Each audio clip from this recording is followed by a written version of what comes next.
11 Minutes of Earthworm Jim Facts. In the Japanese Sega Saturn promo of Earthworm Jim 2, the pose that Jim is actually doing was reused from an unused Earthworm Jim 2 cover that they pitched doing a long time ago before they changed it to this cover in the game. So Earthworm Jim's 3D's plot in 1997 was a lot more different than the final game. In this case, the plot would have had Earthworm Jim at a zoo dealing with penguins before getting knocked unconscious, and when he's in this unconscious state, he would explore an island with 9 different areas to explore, and trying to wake himself up in order to stop terrorists from using a nuclear device. And yes, that plot sounds extremely bizarre before it was changed to the final plot we got for the game. In the beta version of Earthworm Jim 3D, one of the stages for porkboarding would have had Earthworm Jim in a motel bathroom dodging knives and going through obstacles. This is actually a reference to the most controversial and infamous shower scene from the 1960s film Psycho.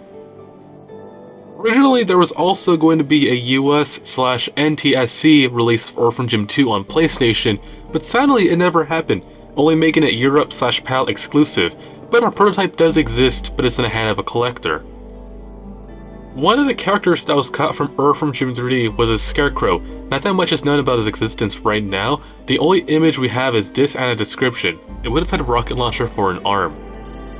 In an interview with Doug TenNapel about the TV show in 1995, Doug TenNapel said how he actually wanted to kill off Earthworm Jim and have the characters do a funeral for it, but decided he couldn't do it for various reasons. Which seemed really odd for him to say that, especially the fact that he somewhat got his wish granted, where in the TV show, there's an episode where Earthworm Jim does die, but he comes back to life at the end of it, and then in the Doug TenNapel reboot books, Jim does die at the end of the first issue, but comes back to life at the end of the first issue. So basically, in early promos of Earthworm Jim 1, they made fun of the "Apple Day keeps the doctor away" quote by having an apple, but with Earthworm Jim coming out of it. There's actually some artwork of Earthworm Jim looking at an apple all disgusted, realizing that there was an earthworm in there that can be seen here and there, and believe it or not, this was actually referenced in the Doug TenNapel reboot books, where Jim accidentally eats an earthworm. Around 1995, a gaming magazine did a contest for Earthworm Jim, which the winner, whoever drew the most ultimate boss level, they would win 4 different things. The grand prize, which would have been an animation cell from the cartoon. First prize would have been a set of Earthworm Jim action figures, and the second prize would have been a copy of Earthworm Jim on either Game Gear or Game Boy, and the third prize, which would have been 12 months of that subscription of that magazine. According to a magazine talking about Earthworm Jim 2, it mentions that all 600 puppies in Puppy Love are actually Peter's children, which makes me ask, who's the mother or who's the father? In early beta footage and screenshots of Earthworm Jim 1, you can see that originally Earthworm Jim was going to be firing a plasma blaster with only one hand, before they altered the animation to having him use both of his hands. Shiny's old location used to be in the Laguna Design Center at Laguna Beach, California in the 90s, and it's now the Satir Properties real estate building. Believe it or not, but it seems like there's actually some confusion with the falling grannies from Earthworm Jim 2. When they land on Jim, they start smacking him with their purse, causing him to lose health.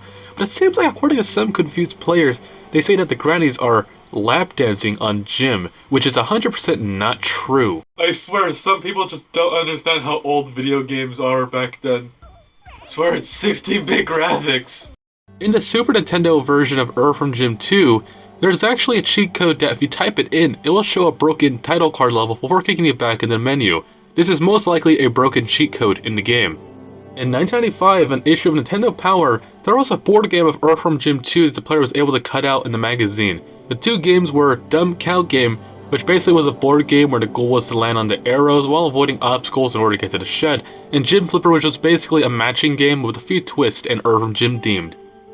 In the beta version of Earthworm Jim 3D, the marbles were originally going to be brain cells, which would have been kind of fitting for the theme, but yeah, again, they were changed to marbles in the final game. In the Game Boy Advance version of Earthworm Jim 1, it's not a problem. Jim actually says not a problem at the beginning. This is kinda odd, since the only time Earthworm Jim does say something else is in the special edition versions of the game where he says look out below. When they pitched the Earthworm Jim action figure line, they also had an idea to make plasma slime, which would have been a can full of slime, I'm assuming, but most importantly, My Pal Jim, which was a 20-inch Earthworm Jim plushie. Sadly, these never happened, and speaking of plushies, here's a picture of a plush from EB Games from a tournament from 1998. making this one of the rarest Earthworm Jim plushies to exist. In the Japanese 2000s film Blister, the main character collects action figures imported from America, and Earthworm Jim appears as one of those action figures, and they also mentioned Earthworm Jim in the first 2 minutes of the movie. Tron, Starman, Witchblade, Highlander, Earthworm Jim, Enemy Mine. Around the mid to possibly late 90s, Earthworm Jim would appear as a walk-around at Universal Studios Hollywood and Orlando. Only a few pictures were found, but no footage has been found yet. In a commercial for a claiming cookie brand known as Galata's Festival, oh my god, sorry if I butchered that name, Earthworm Jim appears in graffiti form. Around the mid-90s, Party Express made Earthworm Jim equipment. Most of it's unknown sadly, but the only things that have been found are gift bags, party hats, and invitations. The first game had some early concept art for levels that were scrapped and cut from the game, and these are the following levels that would have been in the game. First one was known as Peace and Love, and would have had Earthworm Jim finding parts for a Volkswagen van. Skate and Shoot, which would have had Earthworm Jim on skates and shooting cooked chicken in the sky while avoiding plot holes. Big Wheeling, which would have been in first person, where that Earthworm Jim and Psychro would have been on tricycles and would have raced while trying to dodge obstacles in order to survive. Fun fact, but this artwork was actually reworked into the artwork for Nintendo Power's issue of Earthworm Jim 2. And the last one, Minefield. This level would have had no audio, no music, but some sound effects, and had Earthworm Jim walking into an area full of mimes. If Jim bumped into one, he would have to do tug-of-war with them, but with an invisible rope over a can of Spam. r/DDLC, there's a post that happened to have Earthworm Jim in it. Yeah, that's all I gotta say about this. So in biology, when it goes to earthworms, this right here is the female part, and for some reason, in the first game, in several pieces of art of Earthworm Jim, Jim actually has the ring on his neck, which shows that the creators didn't even do research on how earthworms work. In 2006, a PSP reboot of Earthworm Jim was planned to be made. Around 60% of it was complete until it was cancelled due to money issues with Atari and Interplay. So basically, in an interview with Dave Perry about Wild 9 back in the 90s, he was talking about how he thought Wex would be a much more cooler than Earthworm Jim, and basically there was a picture that was shown that was Earthworm Jim being punched by a character from Wild 9. There's an unused track for Earthworm Jim 3D known as Ski Jim. It would have possibly played it in the ski level of the game before it was cut. The track can be found on the internet. Believe it or not, but in Russia, there's actually an Earthworm Jim vape juice bootleg known as Monster Jim, and it just gets extremely wild for the stuff that happens there. It seemed like back then when the Sega Saturn version of Earthworm Jim 2 came out, it seems like a lot of people didn't really like it. Other than them improving some of the graphics and adding new audio, it just felt like the same game, and wasn't like Special Edition where they added extra content. Even though Earthworm Jim Beyond Groovy hasn't came out yet, the character Moon has gained a cult following on the internet and has a lot of fan art and simps that were made, despite the character still being unknown. In the original version, that's not a problem. Earthworm Jim was actually supposed to have his Plasma Blaster out during the whole fight. For some unknown reason, this was cut from the game, possibly for creative differences or possibly because it would have made the boss fight too easy. I'm not sure. So basically, some audio files were found of Earthworm Jim, but for some reason, whoever was coding the game and named the files named them some really weird stuff. Like, for example, the female scream is named and another audio known as Fat. Seems like Tnaple or whoever made this really didn't like women. While on the topic of early audio, it seems like there's unused audios of Earthworm Jim that we never get to hear. Take a listen. What are you thinking? It's Sega. Miss me, now you gotta kiss me. Missiles.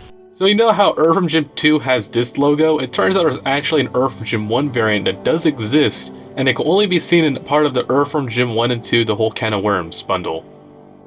Somewhere, someone, somewhere, deep in the internet, made some heinous art of the characters. Earthworm Jim has a couple of content farms, mainly clickbait videos on YouTube, and videos that don't even know what they're talking about. A lot of misinformation, a lot of stolen art, a lot of stolen footage, and misinformation, now that I say that twice.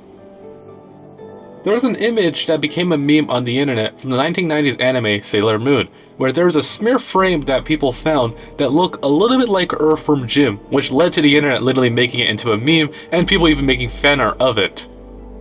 This image of Earthworm Jim now is found, and it's a really bizarre 3D render. Evil Jim was originally going to be a villain in Earthworm Jim 2, where there was going to be a circus-themed level where Earthworm Jim would have been on a roller coaster ride. This level was eventually scrapped and reworked into Inflated Head, and Evil Jim was pushed to being in a TV show. In a GamePro magazine from 1995, there was a contest where the reader would receive a worm and a lollipop, and the thing was they would have to take pictures of themselves eating it in order to win a prize. It's unknown who the winner was of this contest.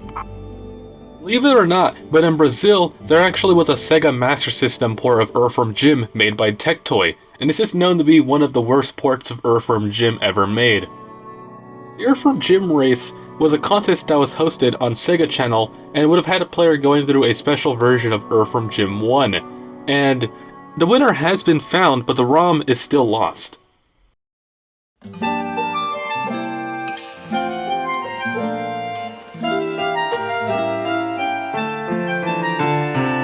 Like, for example, the female scream is named Birch, and another audio known as Fat Ash.